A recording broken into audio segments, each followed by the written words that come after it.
Conversations That Matter podcast. My name is John Harris. Wow. I have a number of things that I wanted to talk about in this particular podcast, and I have just rearranged everything because I want to talk about one thing now, just for this one, and this is fresh, so I'm shooting at the hip a little here, but I want to talk about this issue in the SBC right now with, regarding a number of people. The list just keeps getting bigger, but at the core of this is a article, a draft, an unpublished draft, a rough draft that was written by the wife of a prominent SBC pastor, Tom Buck, and then used as a means of blackmail against that said pastor. And it's pretty, it's angering. It really is just angering. And the thing, there's so many observations. There's so much to say in so little time. Off the top of my head right now, this whole incident exposes how juvenile and childish many of the elites in the SBC are. Juvenile and childish, petty, immature, petulant children. The way many elites seem to act. And this is something that if you follow this podcast and you've known what I've said for now years, shouldn't come as a huge surprise. There's a lot of immaturity at the top. And we've talked about the reasons for that and this managerial class that exists and the cool kids table and who gets to a seat there and on what basis and all. We've talked about this. But you just have evidence for it with this situation. It's so clear in this situation. If you don't see it in this situation, it's going to be hard to demonstrate it in other situations. We'll talk about that a little bit. We see corruption as well. One of the things that you've heard me say over and over on this podcast is not just critical race theory, but the whole panoply of social justice teaching that we've talked about, that I've written against, is accompanied by corruption. And that's also something you find in the New Testament when you see false teaching. It's generally accompanied by corruption. And we don't always see that corruption, but time has a way of bringing certain things out. When there's a pattern of life that is abominable to God, things will slip. And this is one of those times when things are slipping and the mask is coming off for a moment and you're able to see what's truly behind it. This situation also illustrates, unfortunately, and I hate to say this, but it illustrates how far gone, in my mind, the SBC is. And so we're going to talk about all of that. So what's the situation? For those who don't know, this is a statement that was put out on April 19th by First Baptist Church of Lindale. That's where Tom Buck is a pastor. And I'm going to read for you portions of this. On April 7th, our pastor's wife published an article at G3 Ministries that told the story of God's redemptive grace in her marriage to the pastor. And this is the article. A story of restorative grace. And I encourage you to go read this. It's short, but it is a hopeful, encouraging thing that despite the issues that arise in situations, marriages, where there is, however small, there is a selfishness and pride and abuse that can accompany that in some way, small way, that there is grace from God to recover from those things. Marriages that are dysfunctional have the potential to be rescued through the grace of God, the power of the Holy Spirit, the truth of Scripture. And this is the story of all of us apart from Christ. Coming to Christ, what kinds of things, what kinds of sins did God rescue us from? I think about this sometimes. What track would I be on had I not come to Christ? What track would I be on had I come to Christ and then Christ did not sanctify me? it would be much different than the track I'm on now. And so anyway, there's an article, a good article, that was published that told the story of redemptive grace. On April 11th, so this is only 4 days later, Baptist News Global published a piece which attempted to redirect attention away from this theme of redemption, instead seeking to discredit Pastor Tom and his ministry. And I need to say this, the attacks that we will go through in this particular podcast are not just directed at a person. Whatever the intentions are of the people behind this, they're not just directed at a person. That might be who they're shooting for, but you know who gets hit often? It's that person's wife. It's that person's church to some extent, and affects those things. I wonder how much forethought is put into this kind of thing. For people who say they care about the church and we have a parachurch, we're trying to assist the church, help the church, train people to know the word of God better to help the church. Don't give me that anymore. I don't want to hear it from certain individuals, which I'll name. How much do you care about the church when you go down this kind of a road? There's one thing exposing false teachers, publicly available information they've shared that is misleading people. It's one thing having a debate over things that you disagree on, teachings that you disagree on. It's another thing trying to manipulate, blackmail, and start a smear campaign against someone because they might threaten your political enemy.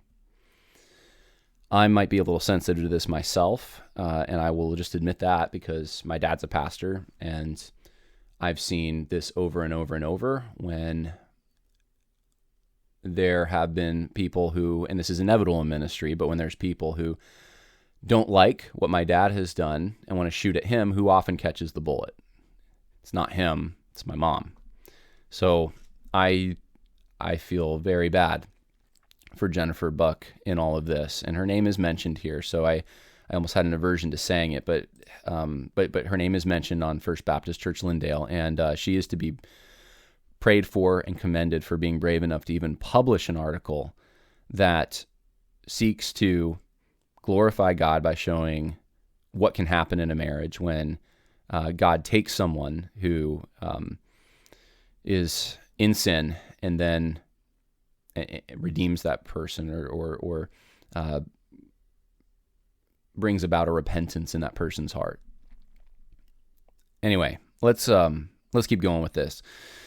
So the publication misconstrued details which are taken out of context from a private rough draft of the article that was written in 2018, and they were quoted in a screenshot of an anonymous tweet due to some political machinations within the Southern Baptist Convention that have been working behind the scenes to tarnish our pastor's name and discredit his ministry.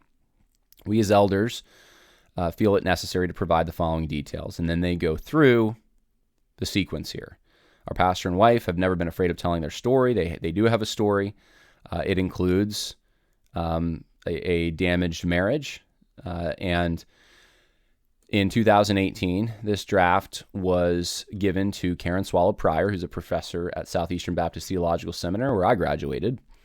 And this draft was then, with the intention of Karen Swallow Pryor editing this draft, it was never actually, though, either edited or published. They couldn't make it to a final draft, and that seems to be because Karen Swallow Pryor had an accident. So this is the source of this rough draft. This rough draft contained more details that were used against Tom, like slapping his wife on one occasion, things like that. Shortly after Jennifer sent her rough draft, Karen had a tragic accident, right? We already talked about this. Just a few weeks ago, on March 30th, Tom was asked on Twitter by a newly created anonymous account if it was true that he was an abuser and whether he had emotionally and physically abused his wife. Several survivor activists were tagged in the tweet to draw their attention to the accusation. Tom received a phone call on March 31st asking him if he was trying to destroy Willie Rice, who had accepted a nomination for president of the SBC on April 1st, just hours after Willie Rice made a public announcement about removing a deacon in his church after he was contacted by a pastor in another state. Tom received a phone call asking him if Jennifer had written a blog post about him having abused her. He was told that Jennifer had written, and this had been sent to several news outlets. Think media here, okay? It became apparent that... I need to stop and make a point here, something that you're often going to see. The progressives in the SBC have no problem sometimes, many progressives, kind of seems to characterize SBC elite progressives, but they have no problem siding with the media on things. This is Russell Moore's idea of being prophetic. Well, what's being prophetic? Speaking truth to the society that's ungodly, the world, the flesh, the devil? No, it's going to the New York Times and Washington Post and telling the church how racist they are, or how much they hate immigrants, or how sexist they are, or something like that. That's what being prophetic apparently is. There's relationships there. There's good relationships there between Southern Baptist elites and the Houston Chronicle and the Washington Post and the New York Times. And those outlets are used at times, and this is one of those times when there was an attempt, at least, and I'm not sure if it doesn't say which publications, but we have precedent to go on here. We can look at a lot of different news items stretching back to Paige Patterson and forward that have gained the light of day in those publications. Anyway, a few days earlier, on March 26, Tom and two of our elders had called Willie Rice, it says, regarding a deacon in Willie's church who had committed a predatorial act in December 2005. Tom knew this man well. From the years Tom served as a pastor in Florida. As a mentor and friend, Tom led the man and teacher to report to his school that he was engaged in sexual relationship with one of his students. Tom went with him to make this report. This man was a professing and devout Christian, and his willingness to go with Tom to the school to confess his sin appeared to be fruit of repentance. In addition, he agreed with Tom's counsel that he should be forthright about what had happened with any church he attended or joined from that day forward. When Tom saw a video from Willie Rice's church and heard Willie introduce this same man as a deacon, Tom was concerned. So the situation is this. Willie Rice is running for SBC president. Willie Rice has a deacon, a newly appointed deacon, and this particular deacon had a history that Tom knew firsthand of sexual impropriety that was predatorial in nature, and Tom went to Willie Rice about this.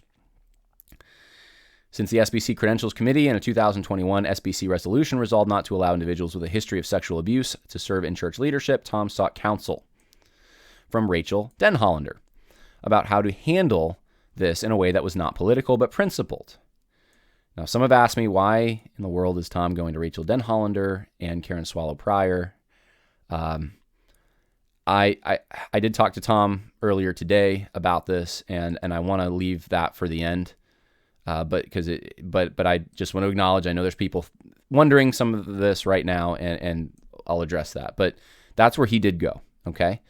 And Tom's desire was to keep the situation private. So he didn't want this being exposed. This ended up getting exposed because Willie Rice went out there and made a public comment. And now Willie Rice is not even in the running. He dropped out of the, I guess we're calling it race now, the race for the SBC president. It's becoming more and more political. But he dropped out over this issue, primarily, it seems.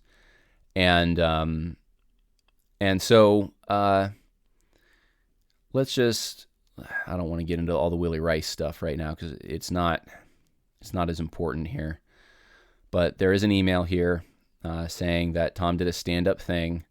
Tom was right to come to him and tell him this. And Willie Rice kind of, I guess at first he had doubted these accusations, but he thought the better of it and said, Tom, basically, you're right. He then, I don't want to get into the Willie Rice stuff. Let's just skip. Willie Rice has some hypocrisy here, it seems, saying one thing to his congregation and one thing in an email to Tom. But after receiving the phone call about Jennifer's rough draft on April 1st, Tom and Jennifer were informed that Karen Pryor had been approached by someone who had a copy of Jennifer's rough draft and wanted Karen to verify that she had received it from Jennifer. The person who came to Karen told her that someone was seeking to publish it to cast disparagement against Tom. Tom and Jennifer contacted Karen, who said that she had refused to verify the rough draft and that she didn't think it was right to publish. Jennifer pleaded with Karen to tell them who came to her, citing how wicked it was to twist a wife's words to weaponize them against her husband. Karen refused to give the name of the one who came to her. In the end, she laid the blame at Jennifer's feet by saying, quote, they were your words, Jennifer, and my mom said you should never put in writing what you don't want the whole world to read, unquote. Now, I need to say something here.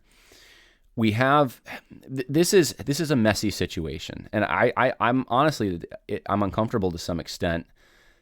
I mean, read the screenshots and what's happened though is there's been an attempt to blackmail here.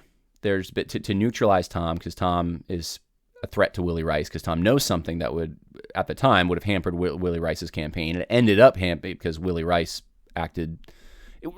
just came out with it. Tom wasn't going to come out with it, but they knew Tom had dirt and Tom could use it, and that could be the October surprise, right? That could be the thing that derails the convention away from Willie Rice and gives it to Tom Askell, maybe. I still have my doubts on that because of how, just how, like, if you're going to, I've said this before, if you're going to win the room, that's probably a failing strategy. The people who come out there, they're loyal to the center, to the guild. And so anyway, but we'll talk about that more at the end as well. So that's how this whole thing starts. And then in order to get the truth out there, you kind of have to share some of this stuff and to set the record straight, because it can be very damning against, honestly, it's not even Tom I'm thinking of as much as his wife, and very violating. And if you don't set the record straight, well, anyways, this leads to this situation with Karen Swallow Prior, where she says what I just read. And I went to Karen Swallow Prior Twitter. I just wanted to see, she tweets a lot, so I want to see, is she combating this? Is she saying that she didn't say that? She's not. In fact, I'll just show you right now. As of right now, on the 21st, 2:35 p.m. Eastern Time, this is all Karen Swallow Prior has tweeted. The Lord sees and knows. That's what matters most. That's it. And of course, she has almost 2,000 likes, which is far more than even Jennifer DeBuck or Tom Buck have gotten on their exposing of this. From last I checked, let's see. Yeah, it's not even 1,000 on the statement by the elders. So that's Twitter world, though. Twitter, I've said before, kind of a leftist echo chamber in my mind. But so Karen Swallow Prior says that, and I don't know if there's much more to share on this particular page. Let's see here. There was a Zoom call with Willie Rice. That's not that important to this. Okay. Let's move forward here to this. SBC Underground account on Twitter said today, we have come to learn that Keith Whitfield is the person who went to Karen Swallow Prior to verify Jennifer Buck's rough draft so it could be published against them by the news media outlets. And so the story so far is Karen Swallow Prior had a copy of this draft. Somehow, someone else got a copy of it, starts leaking aspects of it. SBC Voices picks it up, and then you have Danny Aiken. He's reached out to by Tom Buck and his wife, and he's not. At first, he says, well, "I'll get to the bottom of this," and then he's like, "I can't reveal the name. I can't reveal the name of the person who leaked this." And it's so Danny Aiken, Keith Whitfield, Karen Swallow Prior all work at Southeastern. And so now there's an accusation, at least, that it's Keith Whitfield. He's the one, and that it's confirmed. Now, I didn't know. I'm like SBC Underground. I'm not even sure. I don't know if this is actually confirmed or not. But that's what the statement is. Now, then comes this. Buckgate. How the SBC elites conspired to blackmail Tom and Jennifer Buck. And this is detailed to the point that there is an entire phone conversation between two of the men. I don't even know if I can use that term, men, but to two people, to two. They sound like men. Their voices they're deep enough to be men, but man, do they not sound like men in the way, in their expressions, and oh man, it's terrible. And I debated in my mind whether I was going to play this particular clip. This is Tom Buck on the phone. Where is it? There it is. Tom Buck on the phone. It's like 11-minute clip with two of the authors at SBC Voices, Todd Benkert and Jay Atkins. It's pretty bad. It's pretty bad. And I was floored. Tom is the only adult in the room. That's all I can say. And it's obvious from this. The excuses that are given, it sounds like a father scolding his two sons who've been caught with their hands in the cookie jar. It's that bad. And they drop one. I don't know which one it was, Todd or Jay, but they dropped that basically we got this from Karen Swallow Pryor. So SBC Underground saying Keith Whitfield is the person who went to Karen Swallow Pryor to verify Jennifer Buck's rough draft, so it could be published against them by news media outlets. But Karen Swallow Pryor is the one who leaked it. There's a coordination, if this is true. Now, this particular article claims, yes, Keith Whitfield. In fact, let me find the place, if I can. Keith Whitfield, let's see. Let's see. Whitfield has been confirmed as the person who asked Karen Swallow Pryor to confirm the authenticity of a draft, according to this article. So we'll see if more information comes out that contradicts that or not, but I'm pretty sure that this wouldn't be put out there by both of these. This is formerly Conservative Resurgent Voices, SBC Underground. And then for, I guess this is Jordan Hall's last polemical article. If they didn't have a good idea, I don't think they'd put this out there, but we will see if there's any rebuttal to any of this. Now, whether Keith Whitfield was involved or not, which doesn't surprise me, by the way, at all, and I'll talk about that again at the end in my commentary on this. This is bad. This stinks to high heaven. This is Danny Akin covering this up, Karen Swallow Pryor being actively involved in this, and it's, again, to politically motivated attack that ends up hurting not just a pastor, but the wife of the pastor unnecessarily. And it's not about false teaching. It's not even about a character issue, because it's an issue that by the grace of God, there's been redemption, trust has been violated. And then there's instead of just being honest about it, like we could sort of, I think I could kind of respect it to some extent if all right, so it's a Me Too person, let's say, and they're like, well, I got a hold of this, and man, there's no forgiveness. Let's say hardcore Me Too. There's no forgiveness for what Tom did by slapping Jennifer years ago. And, well, we just got to know. We got to put this out there. And people need to know, and I'm going to just go to the media, and I'm going to leak it, and I'm going to be honest about it. You could sort of respect that, I guess. You could disagree with that.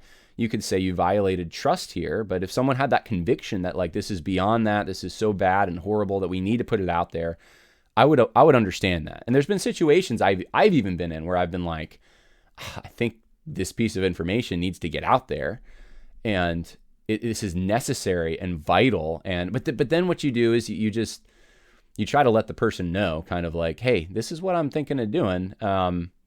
Thoughts, you don't just like, I'm going to cover it up, I'm going to pretend it didn't happen. You admit that that's what you're doing. You're honest about it.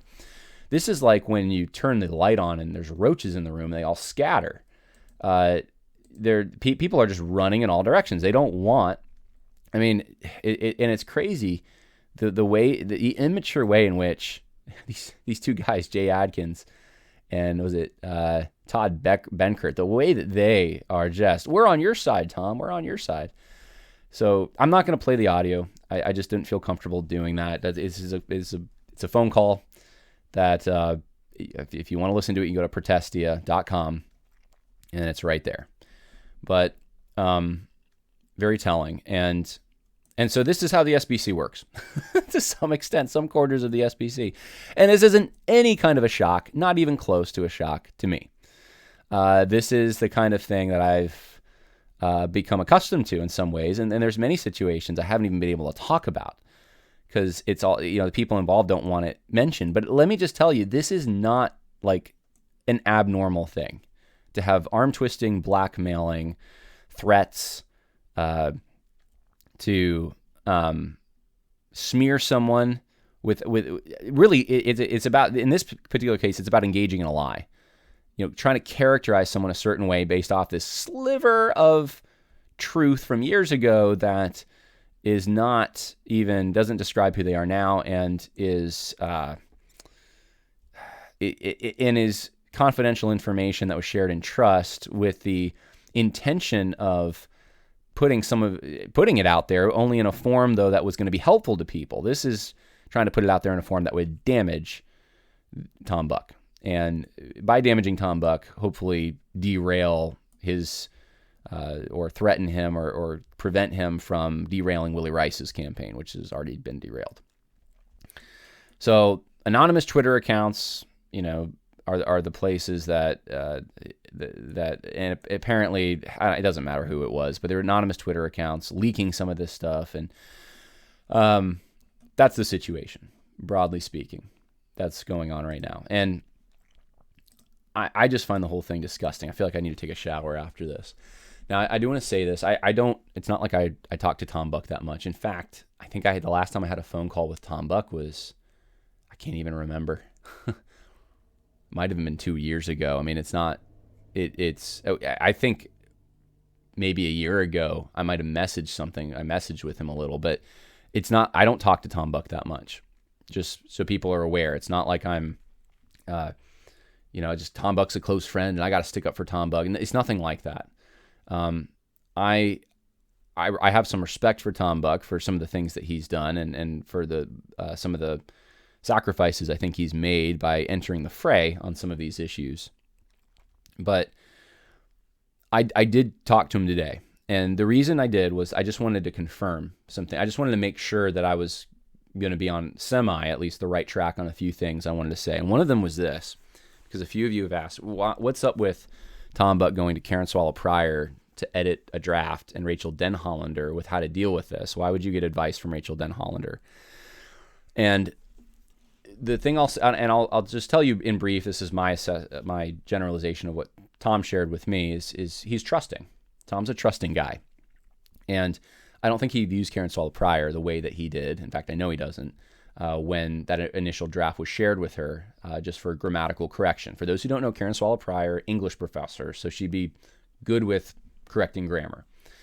And Tom is just, he's a trusting person. He's going to assume the best. Part of that is his own story, as has now been revealed by his wife in that article. And I mean the one in G3, that the God's done a lot in redeeming him and helping him come to a knowledge of the truth and repentance and all of that. And so Tom wants to extend that to others. That's, in his mind, that's how he treats people. And I know he's publicly, this is public, he's put out there that he'll go to dinner with Dwight McKissick and stuff like that. So that's the explanation. That's who Tom is. That's, I think, why some of these folks were included. I myself don't view them, probably. Maybe Karen Swallow Prior now. Maybe Tom and I see the same way on that. On her, at least. I'm not sure. But I certainly don't see Rachel Denhollander the same way. I wouldn't think that she would be an authoritative voice or someone that I would want to go to with any of that stuff. In my mind, her credibility has been completely shot in the Revoice stuff. And I talk about this in Christianity and Social Justice, Religions in Conflict. So you can go and check out my book on that. And I detail my issues with caring well.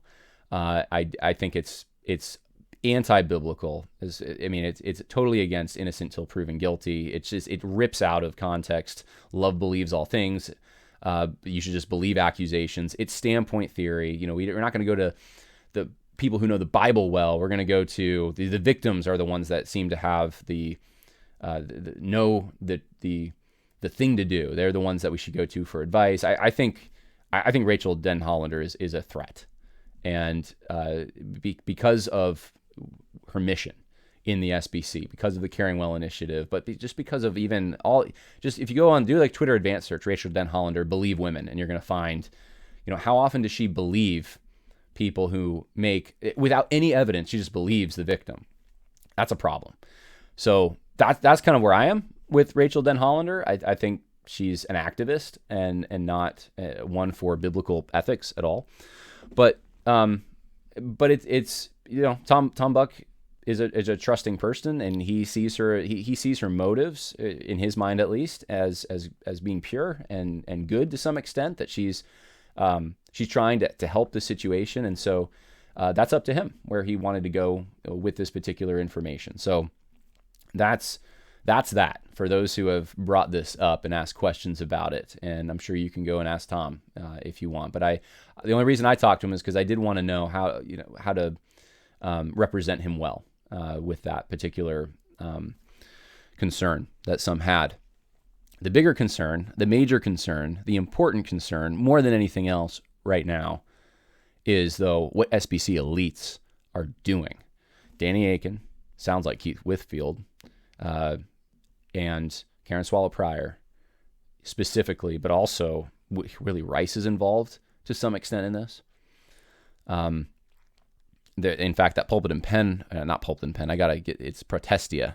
The Protestia article, I think, had a whole list of people that were in the helping advise Willie Rice, and they spread that net even more. But even if it's just Karen Swallow Pryor and Danny Aiken and the SBC Voices guys, even if it's just them, this is awful. This is shameful is what this is. That they would do this, that they would try to anonymously attack someone with this confidential information that has the potential to hurt a marriage, to unnecessarily misconstrue, smear, and really lie about the reputation of a pastor. This has the potential to put a whole church in turmoil.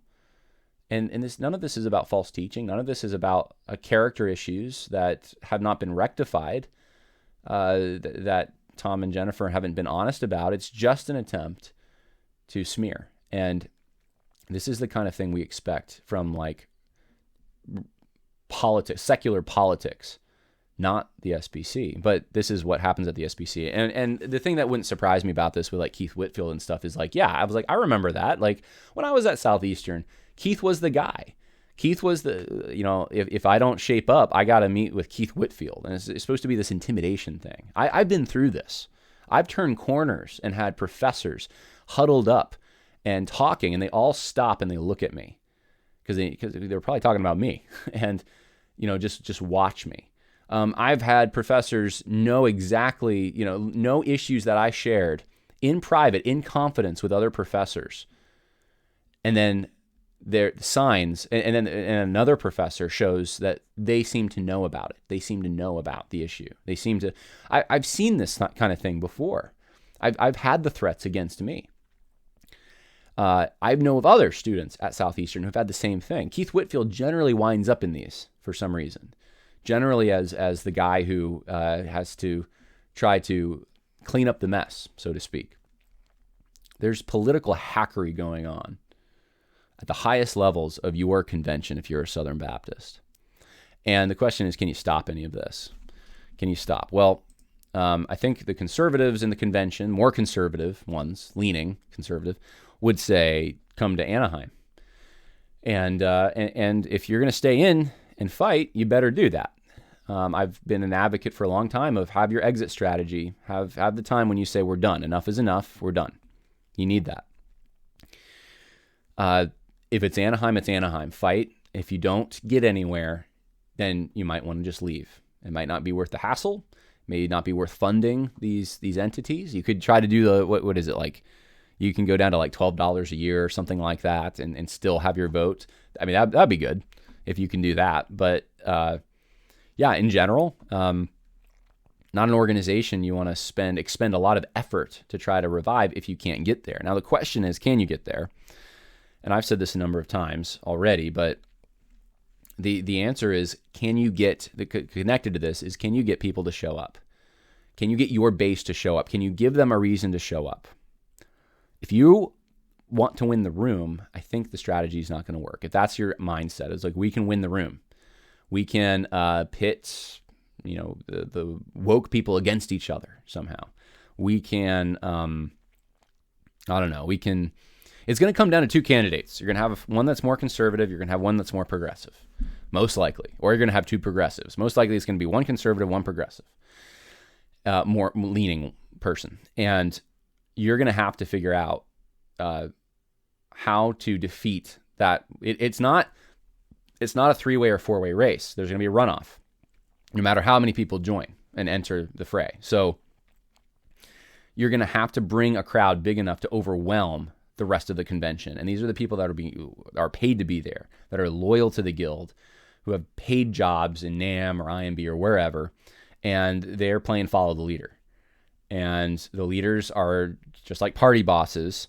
They have their pick. In this case, it was really Willie Rice. And then that got, I don't know what they're thinking now, because they're up a creek a little bit with, I don't think they'll have a problem because they still have their pick, but the person that they've chosen is as a candidate has inferior qualities as a candidate. We'll just say that to Willie Rice. But that's what you would have to do. And I'm just going to be very brutally honest with everyone right now. I don't see the momentum this year that I saw last year. I just don't. I saw more momentum last year than I do this year, as it stands now. Maybe that can change, but I don't sense excitement. I sense more discouragement. I don't sense a willingness to go to Anaheim. I'm just not. I don't know. I don't see the same level, and maybe that will change. Maybe there's something that I'm not seeing, that I'm not privy to, but. In order to get the base to show up, and I'm speaking for myself here, if I'm in a Southern Baptist thinking about going to the convention, I'm going to be looking at the array of candidates, especially the person running for president of the Southern Baptist Convention. And what I'm going to be looking for is, are they willing to be demonized? Are they willing to really go against the fray so much, call out the names of the social justice teachers? So it's not just enough to call out the social justice, call out the names of the social justice teachers, identify heresy, identify the false teachers, not to call them brother, but just to really directly say this, we have false teaching here in the seminary, and if you elect me, I'm going to do something about it. That's the kind of thing that would motivate me. Those kinds of things. I'm going to come. This is what Trump did, right? When he was going to drain the swamp. I mean, it's that kind of thing. I'm going to represent your voice, and I don't mind being called racist, sexist, homophobic, whatever they try to sling at me. I'm going to give it right back to them, and not like Donald Trump, but like Jesus. Like Jesus dealt with the Pharisees. Every time they attacked him, what did Jesus do? He flipped it around. You're the hypocrites. You're making your proselytes twice as much a son of hell as you are. He never made he didn't allow them to make him the issue.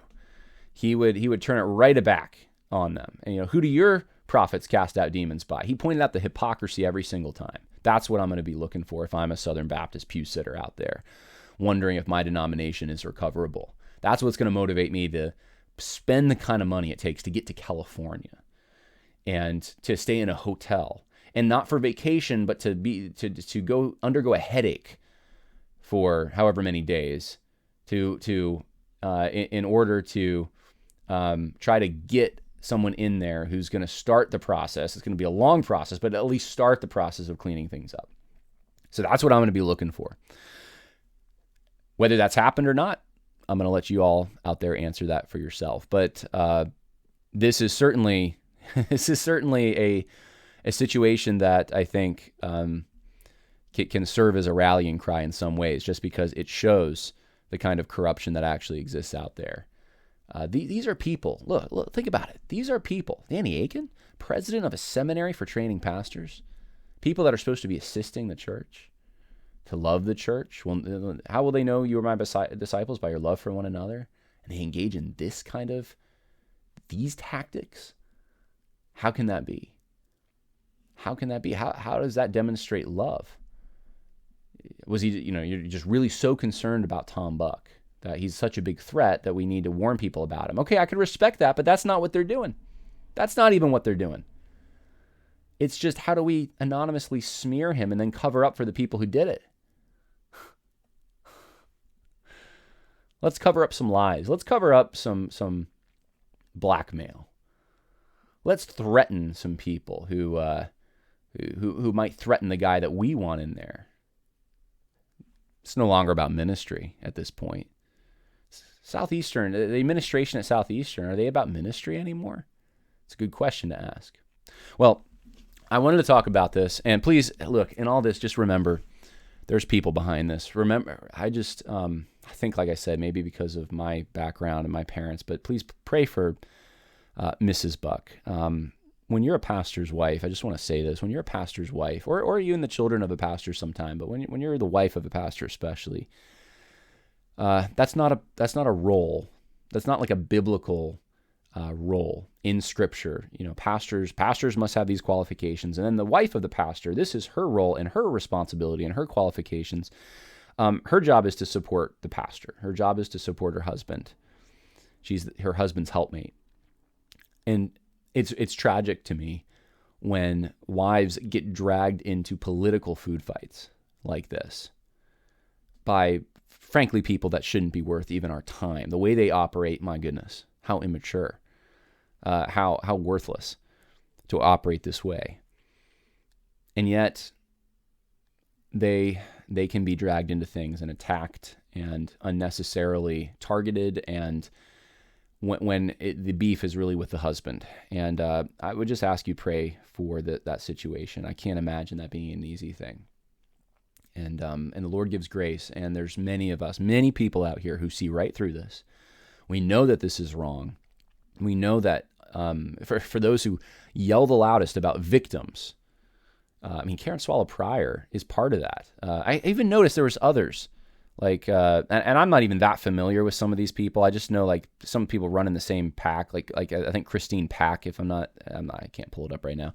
There was a few others who were like, I'm like, you guys, so I thought you guys were like big Me Too, let's speak up for advocates, and all of a sudden we're sticking up for Karen Swallow Pryor, and we're gonna support the abuser, quote unquote, right? We're gonna let the person who did the blackmail get off scot-free. We're not gonna say who things were given to, and like when it can damage a marriage, it's amazing to me, and it damages a woman. It's Mrs. Buck. This is just, it shows the rank hypocrisy of these people. So be skeptical. Don't trust any of these people. Just don't trust them. A good rule of thumb, be skeptical about elites in the Southern Baptist Convention in particular, and pray for faithful pastors who, though perhaps imperfect, perhaps you might disagree with the ways they do certain things here and there, but they're striving to do the right thing for the Lord. And the wives of pastors especially, not just Mrs. Buck, but everyone, all the wives that get targeted in these things, just pray for them. Pray for her in particular right now. That's all I got for today. There's more coming, but I felt I needed to talk about this. I hope this was helpful for you all.